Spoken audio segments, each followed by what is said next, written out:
Good morning, good afternoon, good evening, ladies and gentlemen. Let me welcome you to the Digital Middle Eastern FP&A board. My name is Olga Rudakova. I'm FP&A professional, dashboard design trainer, and FP&A trends ambassador. I'm happy to be your facilitator for the evening. Our topic for tonight is the winning formula of integrated FP&A. And it is very hot topic in the FP&A community. That's why we have so many registrations. We have 526 participants from 53 different countries. 32% are senior practitioners and 48 are mid-level management. So quite a senior audience tonight. Let me walk you through the previous meetings we had at this board. And you see that quite many of them, latest ones, were digital. So if you see something you have missed, don't hesitate to go back and watch the recording. Meanwhile, let me walk you through the agenda for the evening. Today we will be speaking about the winning formula of integrated FP&A. We will speak about how to move from working in silos to Xp&A. We'll speak about FP&A integration status and outlook. We'll talk about journey towards integrated FP&A. And we will see integrated FP&A for future centers of excellence. And the last topic will be technical aspects of integrated FP&A. We won't miss conclusions, recommendations, and Q&A session. And now it's time for me to introduce our dear panelists for the evening. So please join me here on the webcam and on microphone. And I will start our individual introductions with Lucas Herbert. Lucas is FP&A director in ICMEA at Takeda. Lucas has more than 15 years of experience in various finance functions, and now he's oversees FP&A organization for a diverse region with more than 35 different countries. Lucas, we are happy to have you with us tonight. Thank you very much, Olga, for the warm welcome, and I'm also very excited to be here, and I'm looking forward to the discussion. Thank you. Great. And our second speaker for the evening will be Bruno Marcera. Bruno is CFO for the Middle East at BRF.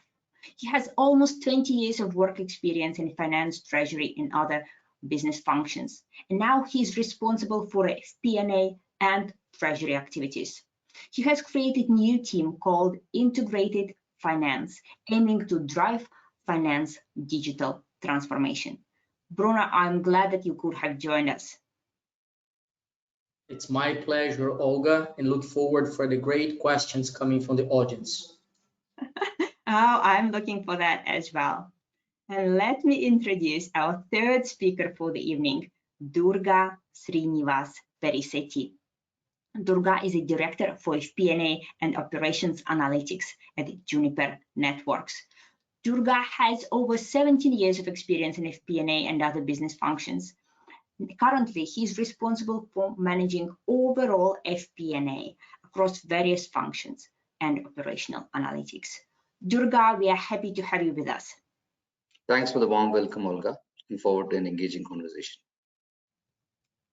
And our fourth speaker for the evening will be Andreas Simon. Andreas is a regional director at JEDOX. Andreas has over 25 years of international business development, sales, and technical experience. He's expert in enterprise performance management and in many other technology areas. Andreas, we are happy to have you with us. Thank you very much. Thanks to you, Olga, Durga, Bruno, Lucas, to join that conversation with our customers and prospects, and looking forward to a nice evening. I'm looking for the evening as well. Let me walk our audience through several introductory slides before we jump into the topic. First of all, what is FP&A Trends? It's not only webinars and workshops, it's a broad resource with education, strategic advisory, and research. What we can expect tonight? We can expect 90 minutes webinar full of interaction. One of interaction device will be our polling questions, so multiple choice questions, real time. Don't hesitate to participate. Certainly, you can ask your questions through the question box of the webinar. You can start right away this very minute. Networking. Certainly, feel free to connect to every speaker from the event through LinkedIn. Presentation is already available now in your handouts, and you will receive the copy of the presentation as well as the recording of the session in 2 days after the event. At the very end, we will ask you to take part in a short survey. Please don't go without filling it. It's really split of a minute, but it will help us a lot. And now I'm about to thank our technology sponsor, Jedox, Modern Enterprise Performance Management. Jedox, thank you for making these events possible. All right, going into the topic. How can we move from working in silos to an integrated FP&A? Well, currently in many organizations, it is common to have 3 separate plans. We have strategic plan prepared by top management. We have finance plan prepared by us, by FP&A. And we have often multiple operational plans prepared by different functions of the business. All these plans have their owners, have their language, and most importantly, they have their own set of assumptions. That's why these plans don't talk to each other. They exist separately. We are still in many cases working in silos, but it's time to move away from that. It's time to move to integrated FP&A when all these 3 plans come into one through bottom-up, top-down, and cross-functional integration. Let's see how we can move towards this ideal state. Let's look at some practical cases and some other scenarios, what we can do. We will look at key 4 elements of this winning formula: culture, talent, data, and technology. And we will start tonight with discussion about culture. Who else can do that better than Lucas Herbert? Lucas will be speaking about FP&A integration status and outlook. Lucas, the stage is yours. Super. Thank you very much for the introduction to our topic. And I'm very pleased to share only 2 slides about what we have done at Takeda in order to come away from silos to a more and better integrated planning. And I think culture is a very important word around that, because the culture defines basically how we are interacting with another. And we have gone through a big transition here with regards to our planning process, and supported by digital capabilities. So what happened? Before we started with the engagement into integrating our plan across the functions and the process, we had silos, just like Olga has presented before. And the result of those silos was that we all talked in different languages about the same numbers. And hence, our story was not convincing when we needed to report our plan to the next higher level in the hierarchy. Everyone had his own drivers, his own motivations, and our story was simply not coherent and therefore not convincing. What we have done is we have brought all components into a logical and sequential process. That starts with what we call business reviews, where we are looking at our markets that's not prepared by finance, that's prepared by a team called business operations, and is basically based on external market analysis of the market potentials. This gives us an idea whether or not and to what extent and how we can invest in those markets. As a second step, we're looking at our portfolio during the brand plans. We look at our launch portfolio, we look at our brands, and we decide based on the knowledge that we acquired during the business reviews, where and how we can invest in order to have the best possible outcome. And the knowledge of these two meetings then flows into our financial forecast, where in principle, to be fair, we already know the drivers, we already know the assumptions. We just need to consolidate it, and we need to bring it into then our usual framework that is we as finance still need to provide. So we need to look at our P&L, we need to have an idea of CapEx, FTE development, and so forth. And all of this financial and non-financial information is brought together in one financial dashboard. That's where the cultural change is actually then supported by a technological vehicle to bring all the information together. That's our one key point where all our functions and users access the information. And the outcome is, as you can probably imagine, my camera, I don't know how to adjust, is that we have one message. And now our drivers, our upsides, our strong points, but also let's say where we are having gaps, can be explained by the brand potential and by the market conditions. And this gives us a much better leverage when we are going to next level and asking for investments or asking for our explaining our performance. So that is my first slide about a part that we have well established across our organization in ICMEA, in our area, and where we are very successful. Olga, if you can move to the second slide. And this brings me to another concept that we are working on. That's basically our future, where we are at an early stage. And to be quite frank, we still have quite some convincing to do in order to make this a success. So what's the idea?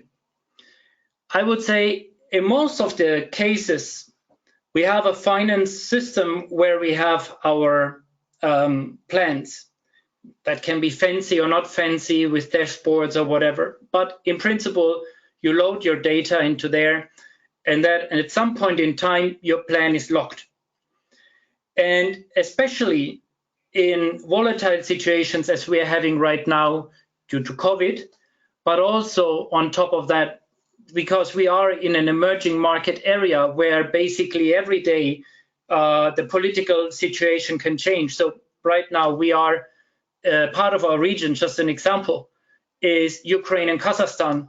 Both countries in the first 2 months of this new year 2022 are under a lot of political tension. So there are always movements in our countries, if this is politically driven, natural disasters as well, pandemic, or simply business driven, budget constraints of our distributors, for example, or of course, plenty of new opportunities. Anyway, what I try to say is with a locked system and our plan numbers locked in there, the plan is basically outdated very quickly. And then we are reconciling against an outdated number. Then we have the concept of a rolling forecast where you currently reassess, but that's a very finance-driven activity. And actually the idea that we are having is to go one step further, having a kind of a rolling forecast, but in a different way. What we have established are what we call several trackers. In simple Power App or Power BI tools, we can program that ourselves, but of course we could also have more fancy and more established systems. And the idea is that those trackers are business owned, not finance owned. So for example, we have one tracker around our FTE data, meaning what's our hiring plan for the year? When are we hiring what resources?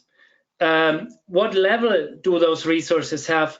What function, what qualification? So it's very much an HR-driven tool. But it's something that we ask HR to update every month. So let's say a hiring is delayed, a hiring is canceled, somebody's leaving the organization, we expect we will have the position vacant for a few months because it's a core qualification that we won't be able to fill immediately. All those updates have an impact on your compensation planning.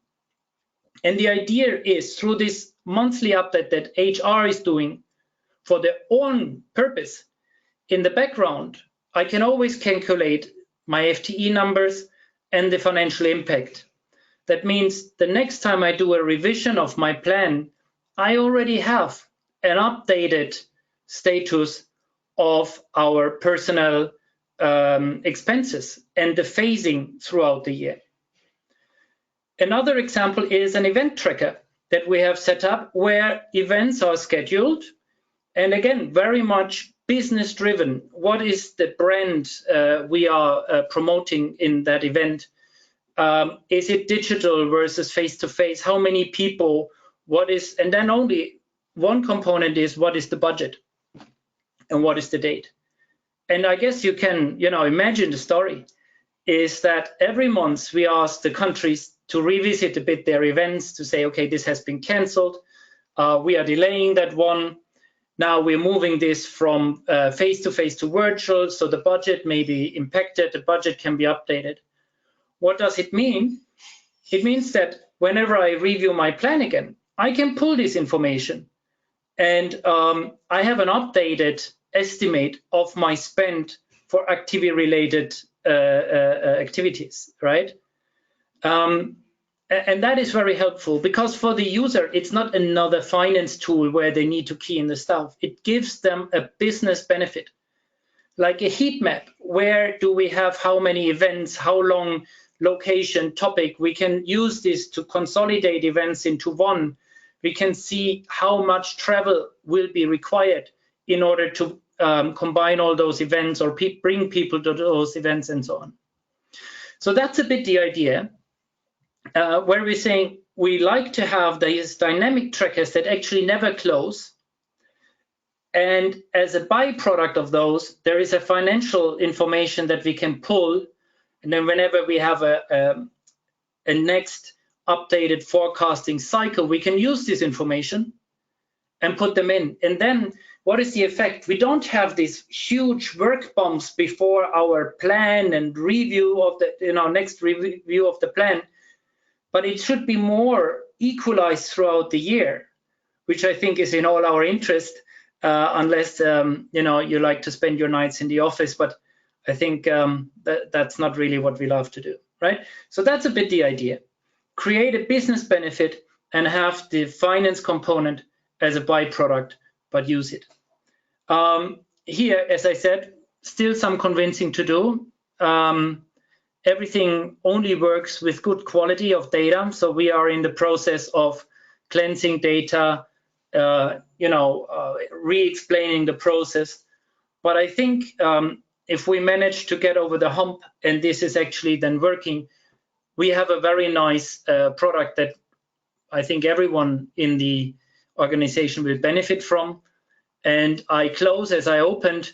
This then eliminates the silos and creates a culture of cooperation on the same basis of information.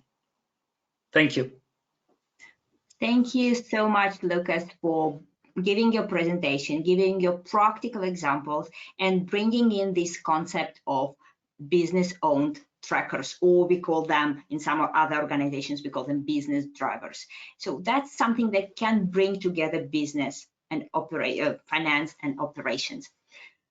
Let me move on from here and ask our audience a question. The question will be, around how much actually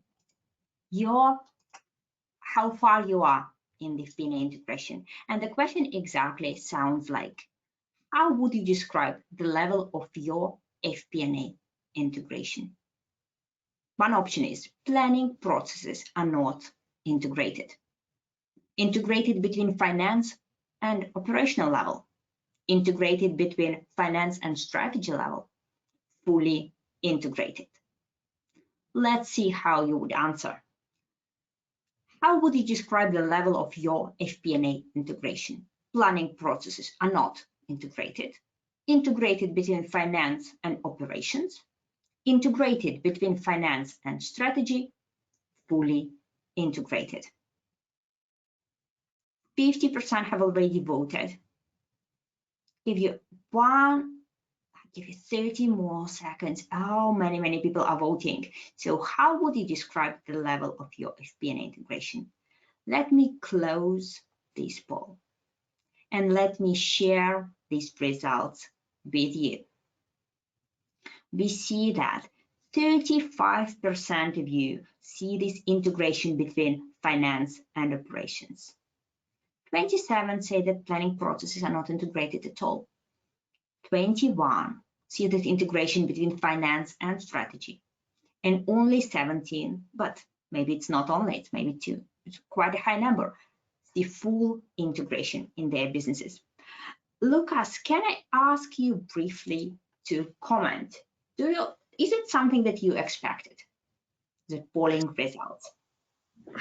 I'm actually impressed by the 17% fully integrated. I think that's very impressive, and I think that's a very recent uptake, because I think previously when we asked this question, fully integrated was much lower. So congratulations to everybody who has achieved it. But we also still have, the bandwidth is really big. If you look at that, we still have 27% that are not integrated, and that means there's a lot of work, I believe, to be done. The 35% between finance and operational, I think it's also to congratulate, because if you bring finance and operations together, I think this is what makes your life really, really much easier, because that's where the most workload is. If finance and operations are not working well with another, that's where you lose most of the time and most of the efficiency. So I think very well done. And then very respectful as well, finance and strategy. I think that's a sign for a consistent communication from the top to the organization. If the strategy can be easily integrated into an operational plan, that speaks for the clarity of the communication within the company, I would say. Perfect. Thank you for your comment. Let me hide this polling result and let me invite all the panelists to join us here for short, very brief discussion. Let me ask all of you this question, and I will ask with you, Bruno, with an answer. What is easier to integrate, finance and operations or finance and strategy, and why? What do you think, Bruno? For me, it's easier to integrate finance and strategy, right? So when it goes down to the operations, especially if you have a very complex value chain, is a big challenge, right? I think here, when I see the answer coming that there is integration, I think in different levels, right? So for us, specifically on the local levels, at the distribution levels, at the country level, I think it's easier. When you go to the region, gets more complicated. When you get to the global operations and finance, even more complicated, right? So different levels of regionalization gets things more complicated, but definitely for me, at least, finance and strategy, it's easier to link. Right. What do you think, Durga? Very brief answer. What's easier to integrate and why? I think it's finance and strategy. I'll go with Bruno. The reason is once finance and strategy is aligned, then operations follow. It's a journey. At the same time, there should not be too many things to integrate. What is the common goal? 2 or 3 points which connects with the entire company and the audience, and then we can integrate. Because if you have too many things to achieve, it will be very difficult. So have those into picture, and then definitely it's finance, strategy, and operations will follow suit. Right, very interesting. It's slightly different than our polling questions say, but I think it's quite an interesting view. And what do you think, Andreas? What is easier for you to integrate, finance and operations or finance and strategy? I think it's a little bit dependent on the technology you're using, but like my colleague said already, finance and strategy is much more easier to integrate. In operations, we see a lot of different data silos, people sitting on data silos, different models, and to move that under one roof is much more complicated. Perfect. Let me move it back to you, Lucas. Very brief answer because you've already commented on the poll, so I don't know if you have anything left to say, but what's easier for you, finance and operations or finance and strategy? Yeah, I have not much more to add, really. I think finance and strategy is the more crucial part for success, and I think that's where the focus need to be. If you have a good integration with operations, but then your message or your target or the way that you position your forecast is not aligned with the strategy, all the quality that you achieved through the integration with operations is probably not bringing the benefit you expected. Perfect. Thank you all for your answers, and let us move on to the next part of the equation, next crucial ingredient, talent. And let me at this stage pass the word to Bruno. Bruno will be speaking about the journey towards integrated finance. Bruno, the stage is yours. Thank you very much, Olga. Before I start the journey towards integrated finance, I would like to explain a little bit about the context of the organization and the value chain, because each company and each value chain requires a different approach in terms of integration. BRF is one of the biggest food companies in the world, so we produce and sell about 4 million tons per year. So if you guys here from Middle East think it's the same consumption as Turkey and Saudi together in 1 year, right? So it's a lot of food that we produce and sell. Specifically in Middle East, we have two strong brands. We have Banvit in Turkey. We have Sadia here in GCC, plus 50 years into the market. But now when I go to the next slide explaining the value chain, things get even more complicated, and then you will understand why it's important, even more important, to talk about integrated finance. When we move to the next slide, we can see how complex is the value chain of BRF, which requires a truly strong collaboration, right? So by the end of this slide, hopefully you are going to be willing to pay more for the chicken that you consume after you understand how complex it is, right? So everything starts with the grains, right? So we need to purchase the grains, the corn, the soybean meals. We need to process them into feed. We need to have the grandparents that will produce the breeders, that will produce the broilers that we are going to slaughter and that we are going to deliver into different markets. And all of these happens in different countries. We have a platform in Turkey, we have a platform in Saudi, we have a platform in the UAE, we have a platform in different countries around the world, right? So in order to create value, we need to maximize the value chain. And in order to maximize the value chain, we need a strong collaboration among many different areas. So we have the commercial team that will put the demand, that will share the demand. Then we have the S&OP team in between, trying to match the demand with the availability in terms of production. Then we have the production team that will need to produce what has been requested and demand. Then we have us, finance, trying to put all of this together to see how our financials will look like and to see if it's aligned with the strategy. As we can see here, so a complex value chain requires a strong collaboration.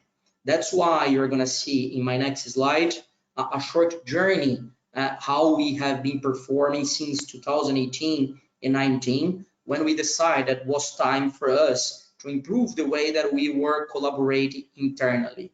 When we see the next slide, 2018-19, we used to have a very traditional planning process, using Excel, using email, using face-to-face communication. For example, so the commercial team, the planning team, they would demand using Excel. Then the S&OP team would consolidate the demand.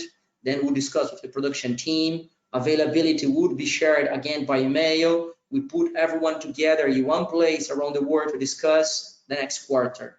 So then we decide to bring a new tool to facilitate this kind of collaboration, avoiding such exchange of emails, Excels, etc. Then we implemented in 2018-19 an integrated business planning tool in order to facilitate the collaboration from the beginning, from the demand, availability, discussions with marketing, discussions with the commercial team, us from finance in one single platform, right?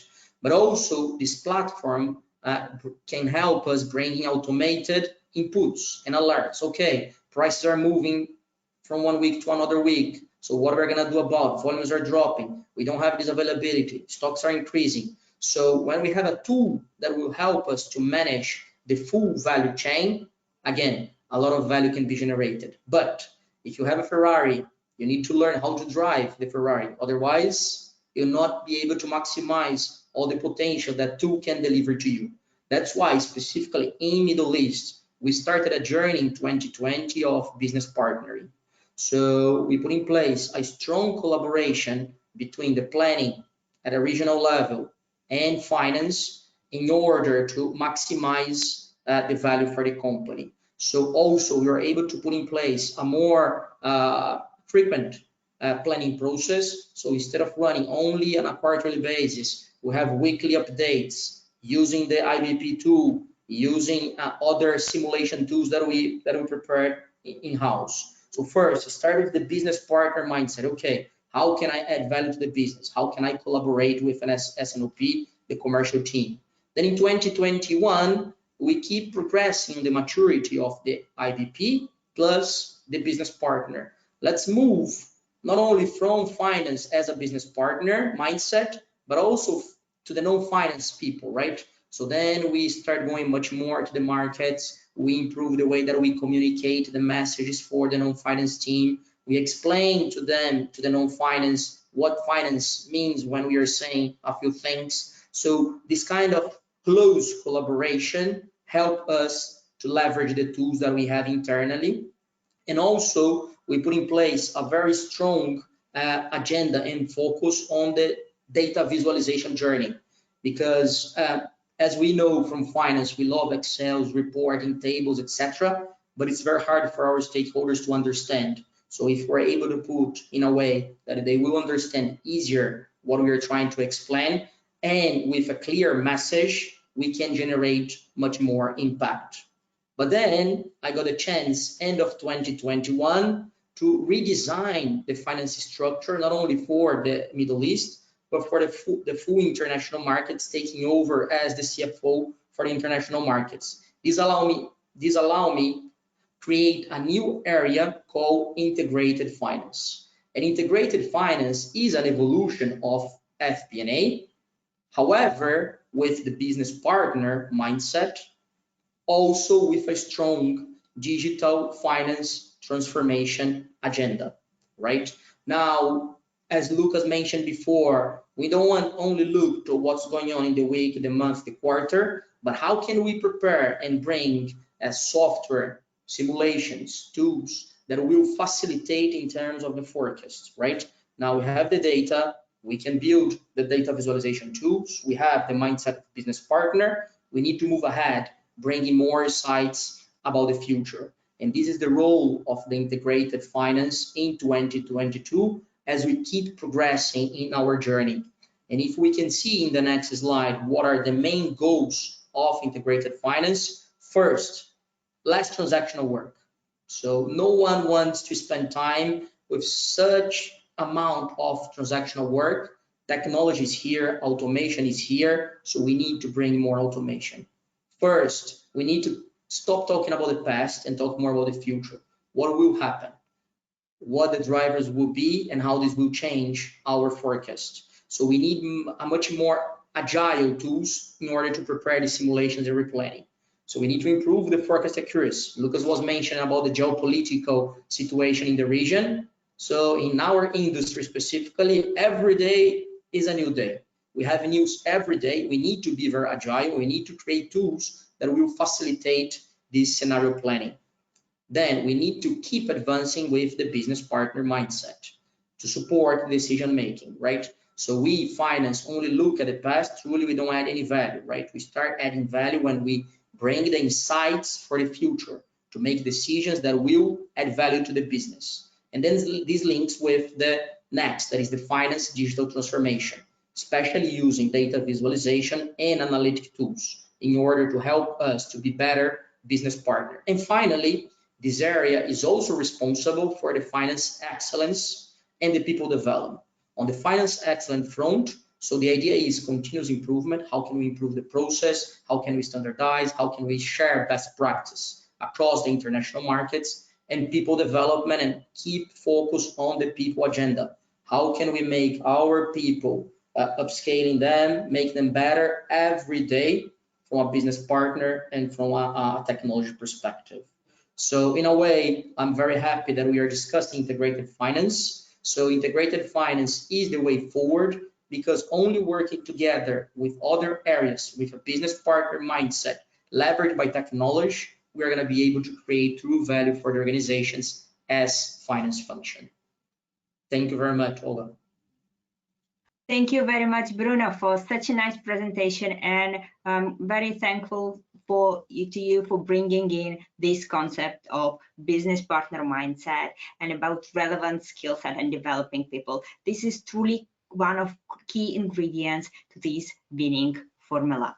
Let us move on from here, and I want to ask our audience something. By the way, before I ask you questions, don't forget to ask our speakers a question. You can drop it anytime into the question box. And now let me start another polling question. I want to ask you, what is the main barrier on your way to an integrated FP&A? So let me launch this question for you. What is the main barrier on your way to an integrated FP&A? Lack of knowledge about the subject, lack of skills in FP&A, lack of support from other parts of the business, or systems and processes as an barrier. How many people are voting already? What is the main barrier on your way to an integrated FP&A? Lack of knowledge about the subject, lack of skills in FP&A, lack of support from other parts of the business, systems and processes. Most of you have voted already, so I'm really looking forward to know the results. Let me close this poll and share the results with you. Okay, we have most of the people saying that the main barrier on the way to an integrated FP&A systems and processes. 36% of you saying that lack of support from other parts of the business. Truly, it's not one-sided journey, it's both sides need to be involved. 10% say the lack of knowledge and 9% lack of skills. So quite a nice distribution.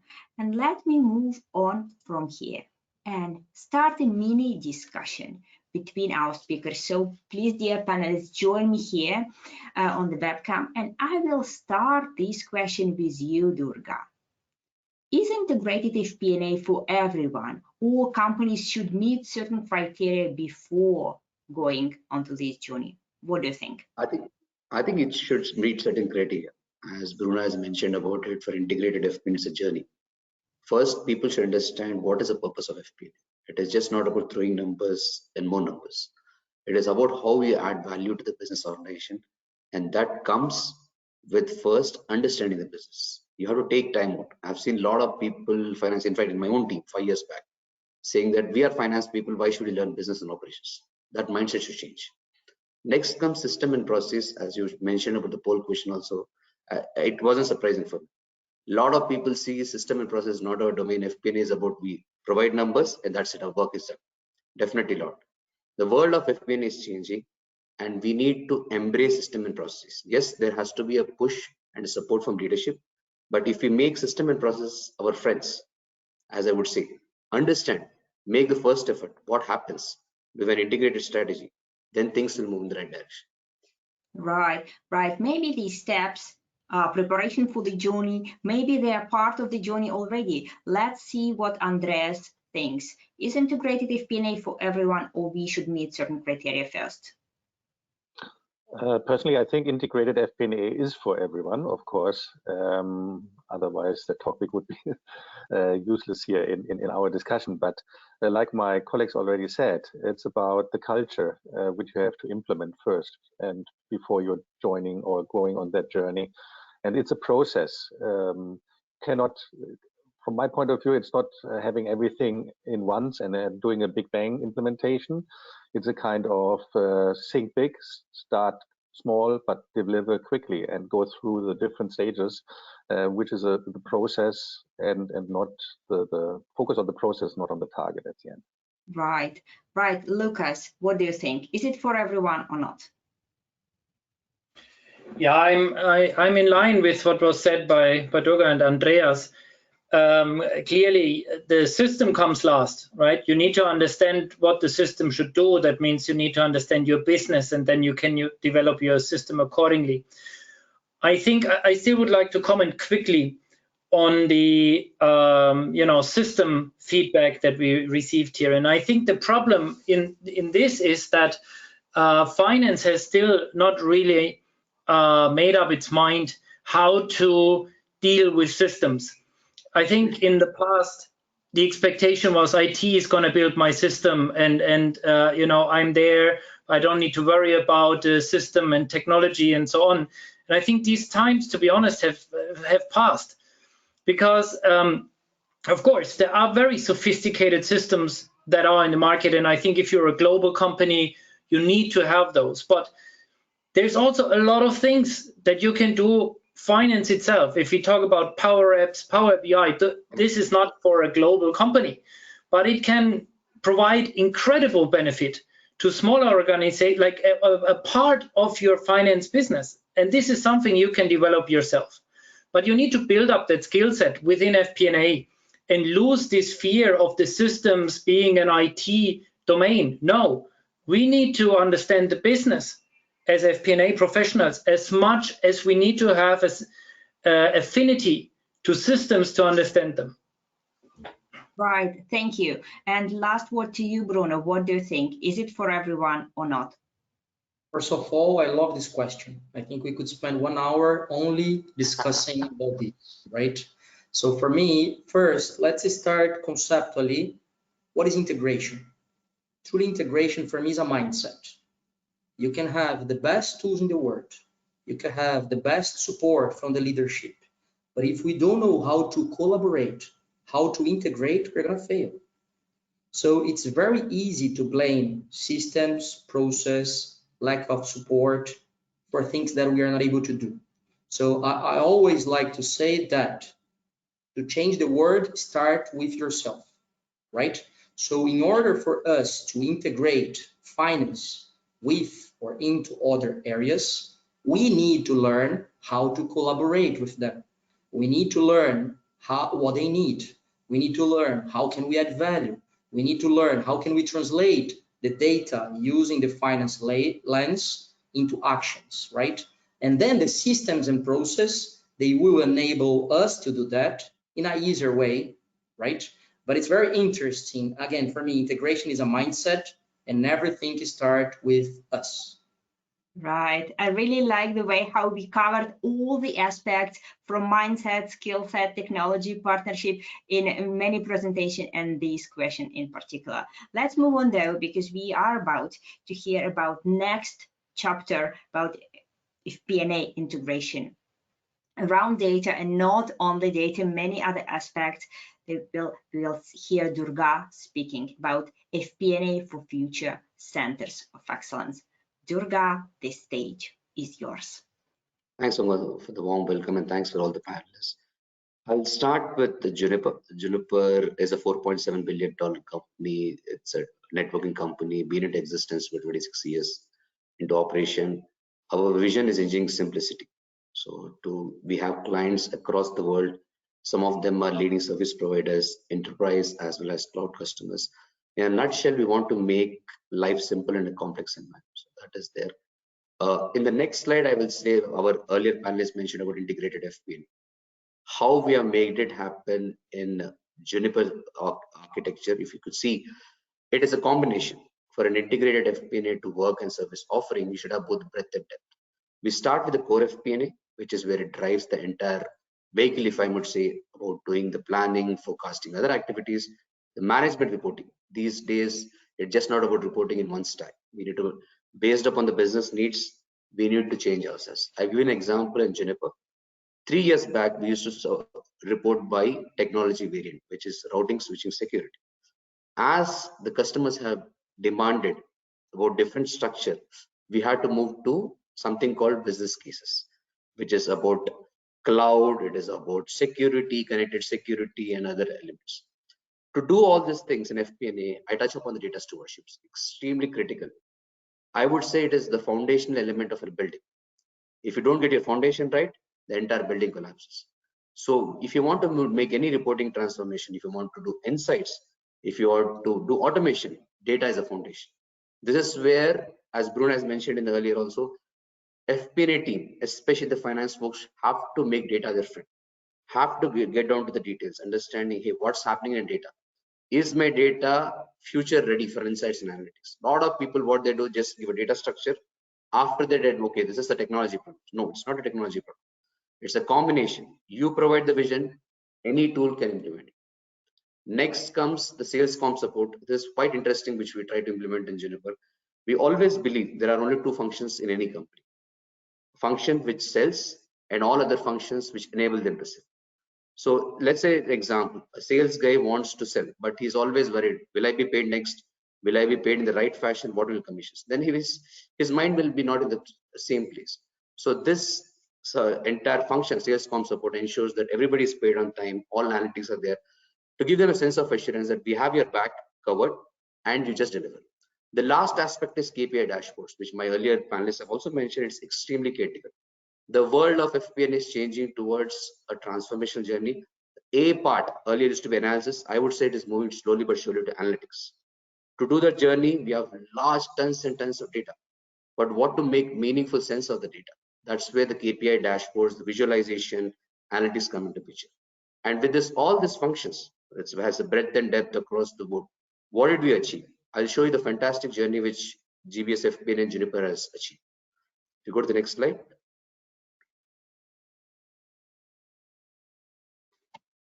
Perfect. So this is what it is. I will spend some time on typically what happens in a shared service and a center of excellence. It always starts with cost arbitrage. You will have a limited road. People think that, hey, a person is having $200,000 there. In India, it costs 70, which is the natural case. We have limited role. We'll call it as transaction limiters, tons and tons of money. But what is interesting is some people have been exceptional in translating this model from shared service to center of excellence. How do we do that? Once we give a sense of assurance that yes, we are doing it rightly, then the portfolio expands. As you could see, we started the journey in APAC region. When I joined, I think 2015, 16 people were there in FP&A. Then we doubled it, where we expanded territory to America, EMEA, and other things critical to us. There will be some volatility here because of portfolio expansion. That's where leadership was rock solid behind me as a team. After we showcased that, yes, we have the wherewithal to deliver, then we went to critical areas, wherein forecast ownership, the sales process, OPEX.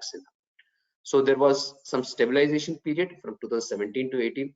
And then after that, the pivot started. So enhanced ownership, driving opportunities, OPEX. So what are the drivers? Co-owning the forecast accuracy. If you look at typically what happens in shared service, in a typical shared service, they say, hey, these are the data, can you churn out that to give it to me? The heavy lifting of analytics is done only with onshore team, or what I could say headquarters. But in this model of a center of excellence, both come together and provide it. Then after that, we started something called as a project horizontalization, which is an equilibrium concept where we included all the data stewardship validation provided. I'll give you a case in point. Let's say somebody is in US during the night time. Typically, he wants something urgently to be delivered to a CFO. In a normal, what happens, he will send a mail to the shared service. Shared service receives it and next day sends the data. But in this collaboration model, if the maturity is there, they will first understand what is the problem we are trying to solve. Let's say the person asks for attrition data. He or she in my team or this one provides the data for the last 3 years. This has been attrition, this is the trend, and based upon this trend, the future leading indicators are suggested. In that way, once you have maturity, the person will get immediate response rather than waiting for 12 months. That's happened. And from there, once that journey had happened, we moved to value proposition. This was because of the business centric mindset, where we understood the business drivers and provide insights. It is a very important thing to happen. So a lot of people say analytics insights, but to provide insights, you need to invest and understand the business. Unless you earn a seat on the table, you will never be able to make this transformation. So overall, if you see from last 5 years, we have almost quadrupled our journey, and the journey has been fantastic. All this has been happening because of a business partnering mindset and also the willingness to make a change. If you go to the next slide.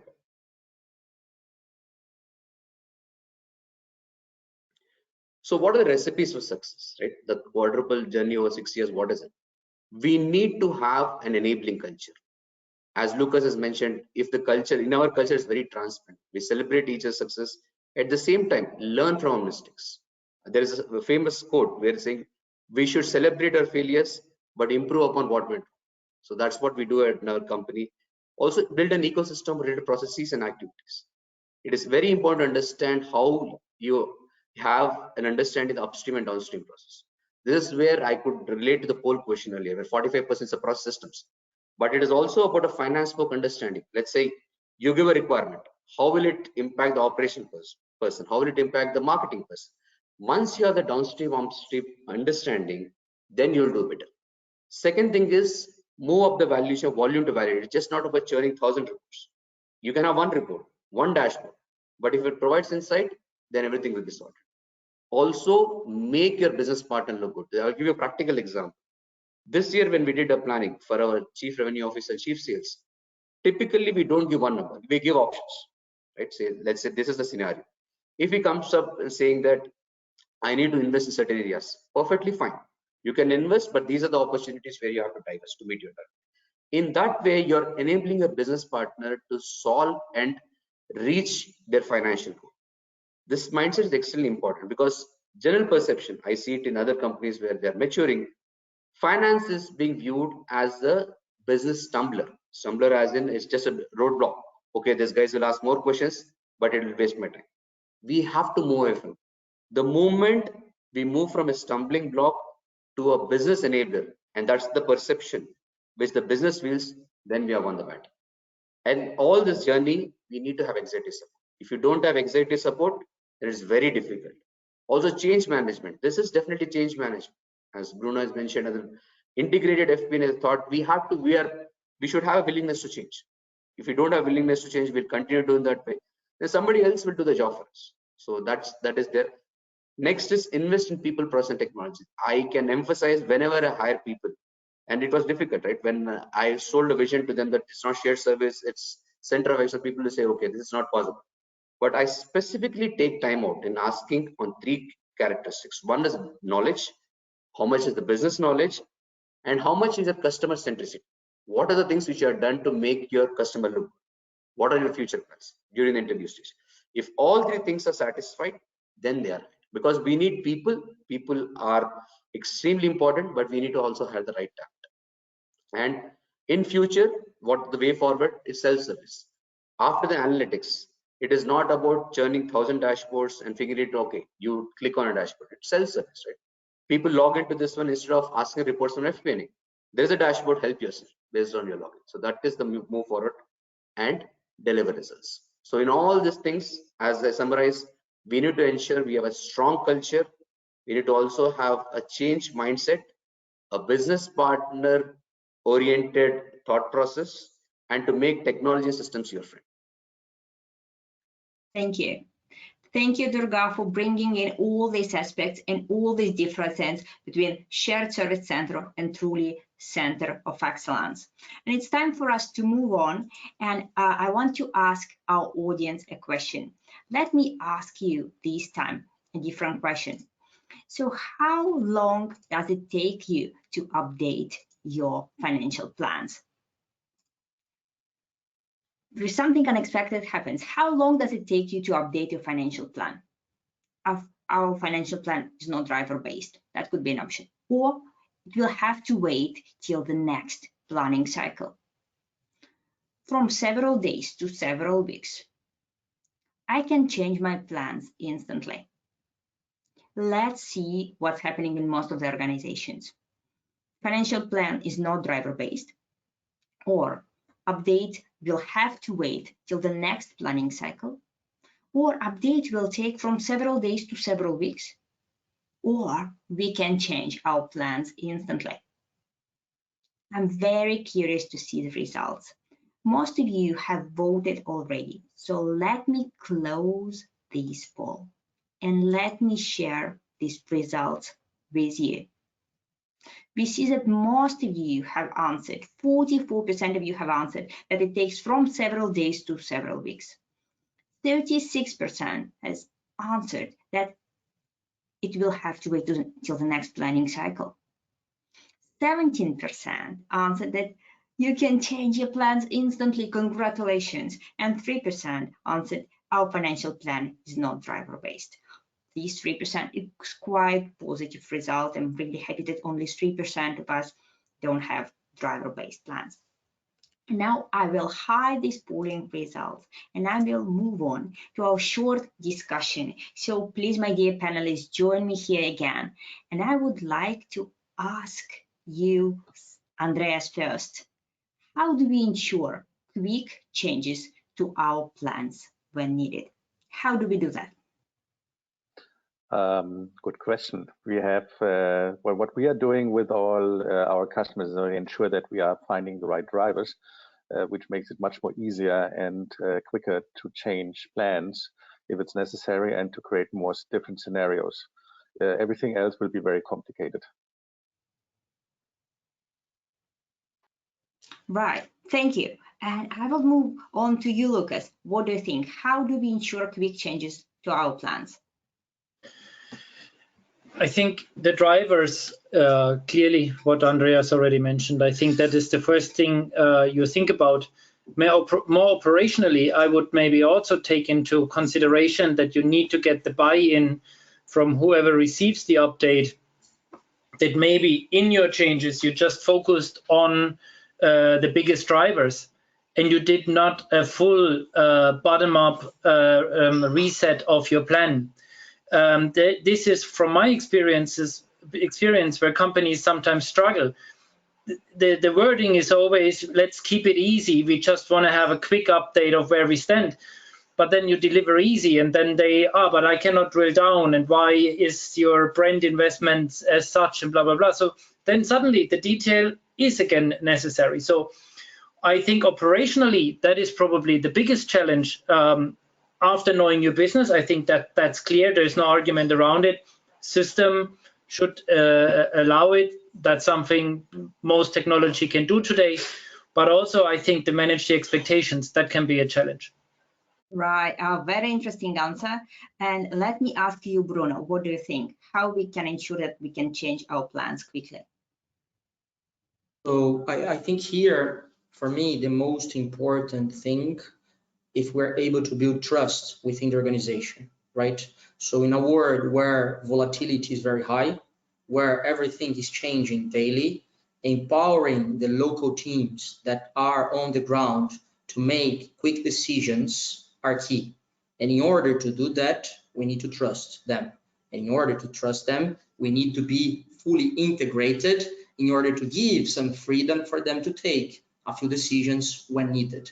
Of course, the big changes are hard to make because there are a lot of operational changes that need to be done. However, quick changes, so they can be done if we trust our people, and then they can implement quickly on the ground when things change. Right. And what do you think, Durga? How do we ensure quick changes? To ensure quick changes in plan, one is metrics, as my panelists have mentioned, culture is important. Second thing, next, let's never have one plan in picture. Right? So we in Juniper, we always believe something called best case scenario, the one which is the worst case scenario, and the most optimistic scenario. So in a way, we are already supporting scenario plan. Right? So essentially, depending upon the drivers, the lowest case, worst case is because all the market tanks, we lose market share. The medium cases, we sustain the market share, but we grow at a medium pace. The highest one is we grow at a rapid pace, and enabling them. So only thing is 5 or 6 key elements are there, the drivers. You always shift between. So in that way, you're already prepared. It's like 3 plans, 3 sub plans, right? So in that way, it enables them to move forward. I'm very happy with the results. Also, the 70% can change the transition. That's the way the world is moving. Right? Have scenario planning inbuilt. This problem can be solved. Perfect. We have again covered this topic from many angles. Knowing your business drivers, having trust with your team, knowing the right balance between level of detail and actually exactly having this scenario planning to actually plan ahead. Great answer. And let us move to the last presentation for the evening about technology. And this time we give a word to Andreas Simon. Andreas will be speaking about technical aspects of integrated FP&A. Andreas, the stage is yours. Thank you very much, Olga. Let me talk a little bit about why we are doing what we are doing, because a lot of our customers want to be faster in the world in terms of budgeting, planning, forecasting. They want to integrate their operations with their finance, and they want to integrate their strategy with finance. Why do they want to do it? Is because latest, I would say, since the pandemic started in 2019, everybody is clear that one budget cycle per year is not enough anymore, because everything what you did in October 2019 was invalid, or I would say at least not anymore usable when it comes to March 2020, when the pandemic hit. But also ongoing globalization, global competition, etc., increasing speed of change. That is something where the whole organization must react to, and it's not anymore the biggest one who is surviving, it's more the one who is quickly adapting to all the changes who will survive the game. So in addition to that, a lot of data is coming which need to be analyzed, which need to be perhaps granular analyzed, and therefore you need to have systems which are helping you to do that. And these data normally is not anymore in one system. It resides in a lot of different data silos and in different data systems, which is a problem. And in the same time, a lot of our companies we are talking to are very time-consuming in decision and planning process. We have customers who are using, which takes them 60 days to close the books or doing a budgeting, planning, forecasting session.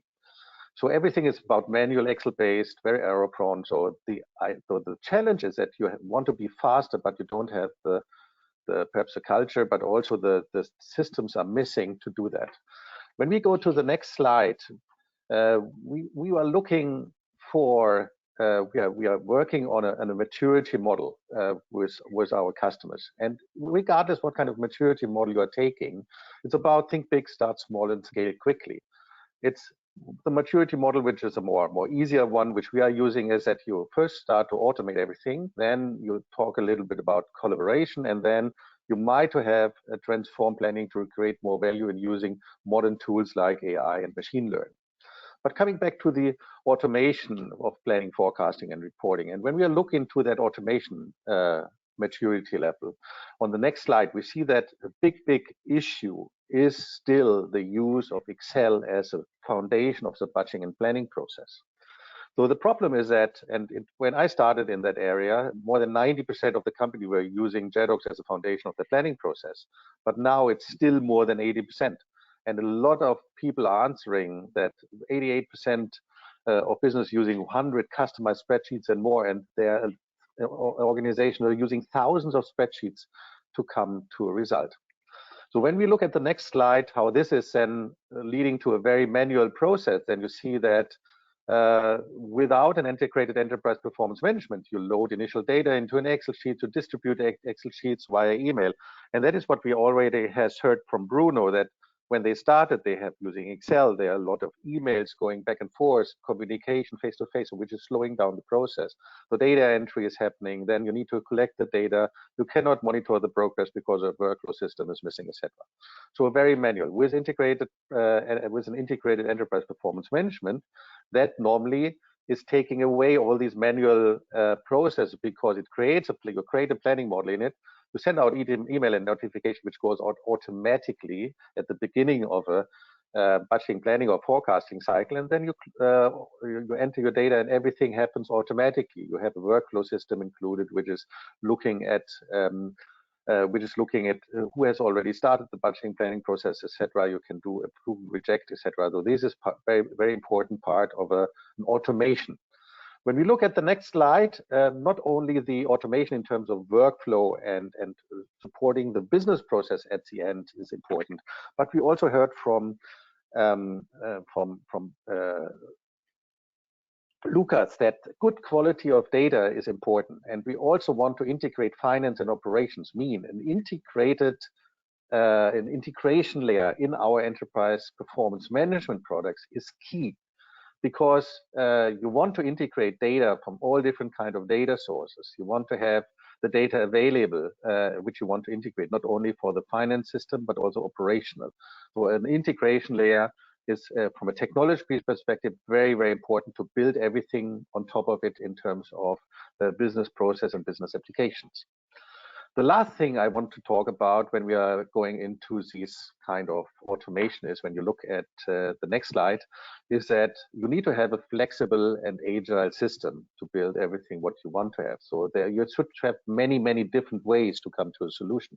One is, a lot of people, like I already said, are using the Excel solutions to build all kind of budgeting, planning, forecasting process. So one thing is to easily convert these Excel solutions into an enterprise performance management solution into your platform.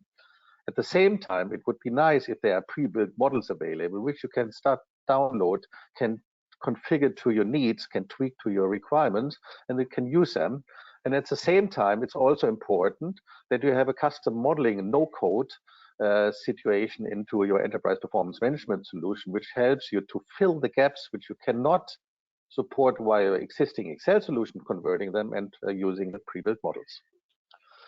So that is about automation. When we're looking now to the next step, when we're doing about a collaboration. When I started again 25 years ago, one person on top of it said, okay, next year we will do 10%, and everybody else was looking at it. And then there was a tool, a functionality called splashing, which is still available in most of the enterprise performance management tool, which put the 10% on top.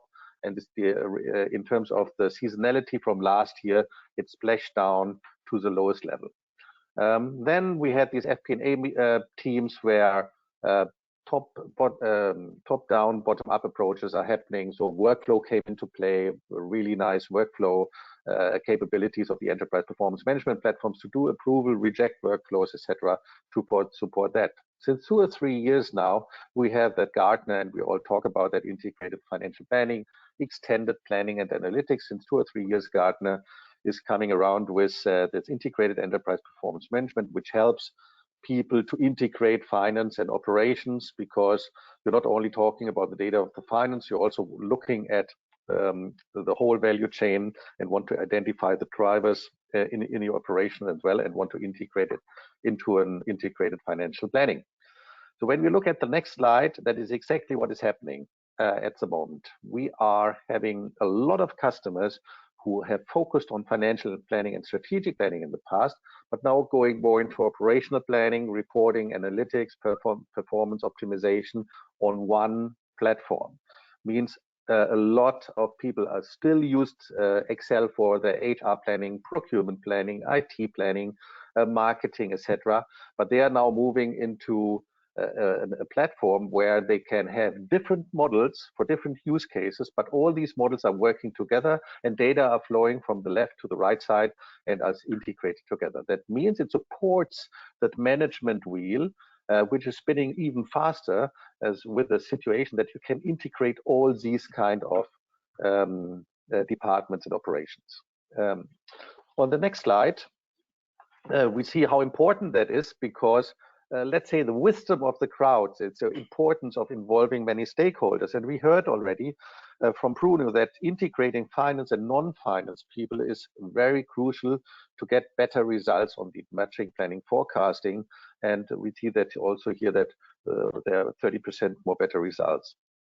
When we look at the next slides, that is exactly what these people try to create, is to want to move away from departmental data silos and disparate systems to a holistic performance management, where we have an integrated performance management on one platform with an integration to all the different data pods which are necessary, and helping us to integrate the whole finance with operations and strategy. At the end, when we talked about automation and collaboration, now we are coming to the highest, I would say, maturity level which we have at the moment, when we want to integrate AI or machine learning into our budgeting, planning, forecasting processes. That is not everything what I would do from the beginning, but it's also supporting to having sitting on top of very clean data. So AIs or machine learning is helping us finding data patterns, finding outliers, help us to clean the data, because cleaning the data is very important to have a really good result. So what we are always saying is about 3 years of actual data is very important to use AI and machine learning, but it's all about automation, saving time, etc.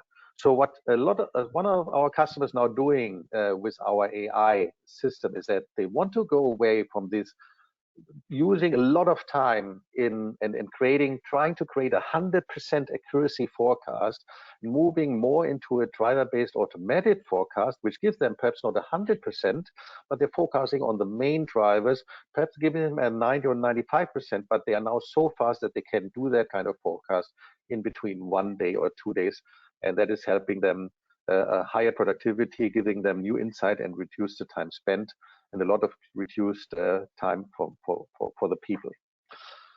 Looking at the next slide, we see also where AI is supporting our customers already. It's about accruals forecasting, room revenue forecasting, where it's interesting that in one of the hotel chains, AI forecast, the automated driver-based forecast is even more accurate than what the people are creating in a manual forecast. But the nice thing is you can have the manual forecast and the automated forecast at the same time, and can learn from each other and can use both ways on getting more data and better insights. Also sales forecast, sales planning, subscriber forecast, these are all areas where AI and machine learning are already heavily used, and it's already in play. So at the end, with AI and machine learning, we are seeing on the next slide is that we want to respond faster and make better decisions, because the ease of use and transparency is given. We want to have a continuous automated forecast. So we have customers who are on a quarterly forecasting, we have a rolling forecast on a monthly basis, and we have customers who are forecasting on a daily basis already. So with very dynamic simulations and very powerful for business users and experts, because you have data wizards or a lot of wizards which helping you creating the AI planning forecasting, and you have also at the same time an expert level where people can create and can model their own statistical models. And everything should be an integrated solution. So AI and machine learning should not be something which is a tool far away, but should be integrated with your enterprise performance management.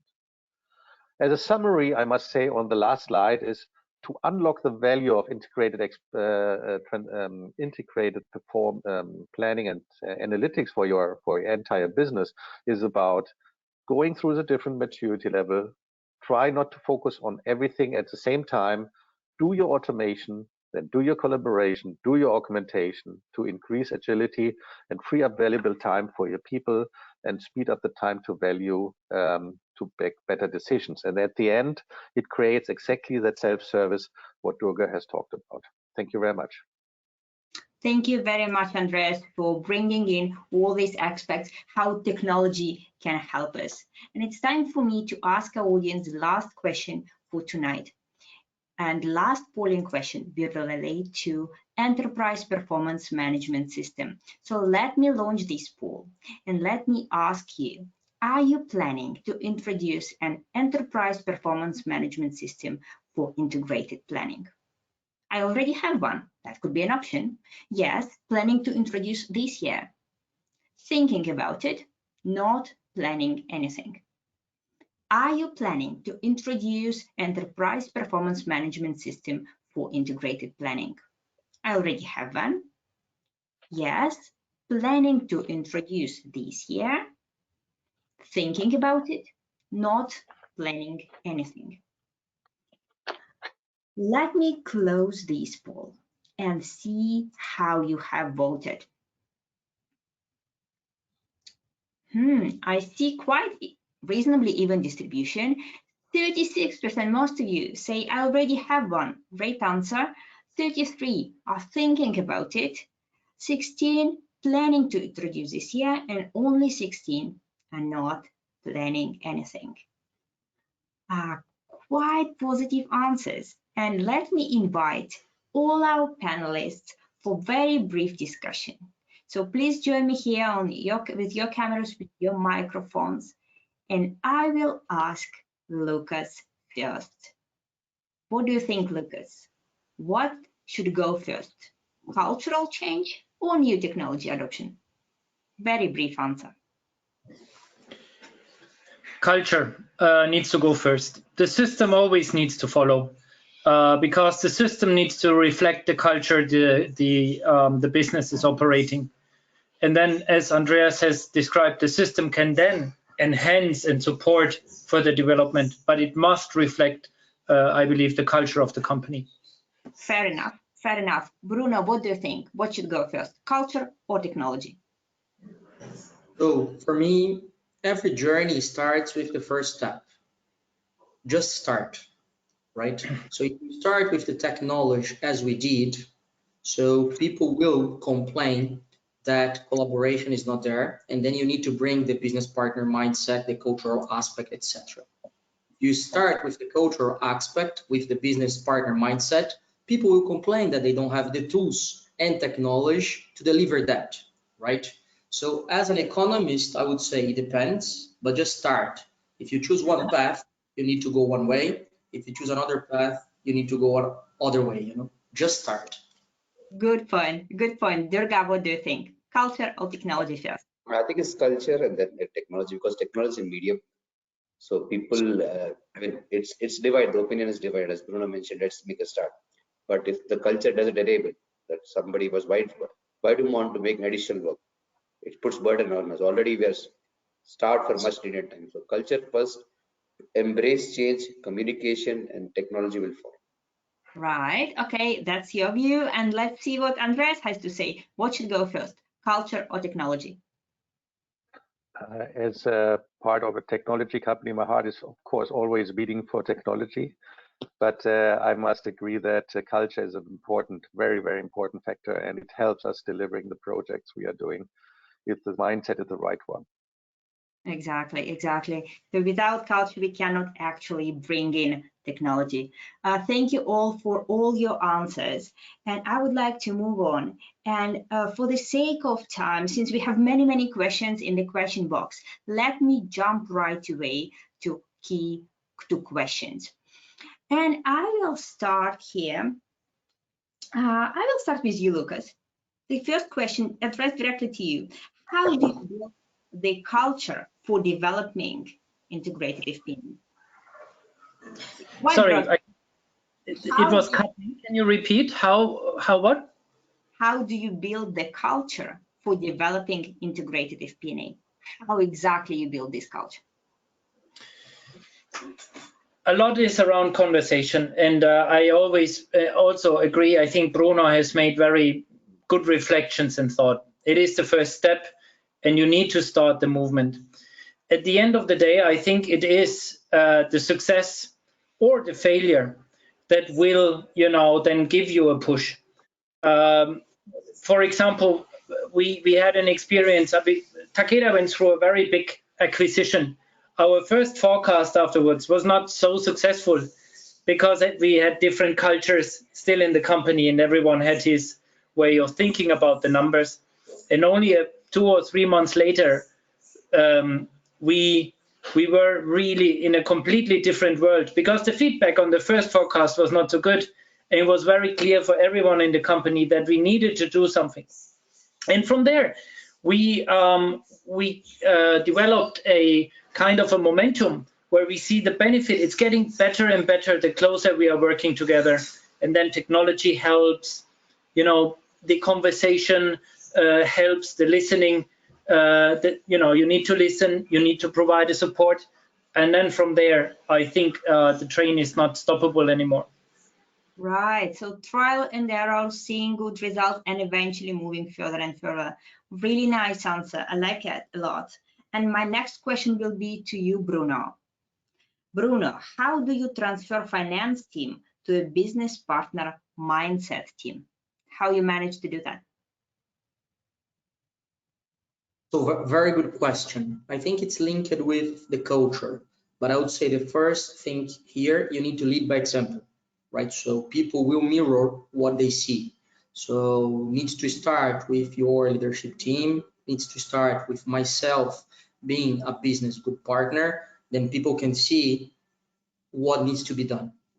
Second one, then you start training and communicating properly what is required to be a good business partner, right? So what are the skills that a good business partner have?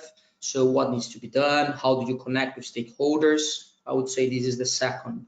And the third one, you need to practice, right? So you need to get closer to the stakeholders. You need to talk to them to understand what are their needs. You need to run, fail, learn, right? And again, so as the leaders give you feedback, so then people will learn about the business partner. So I would say these three: leadership, training, practice. Right, very nice.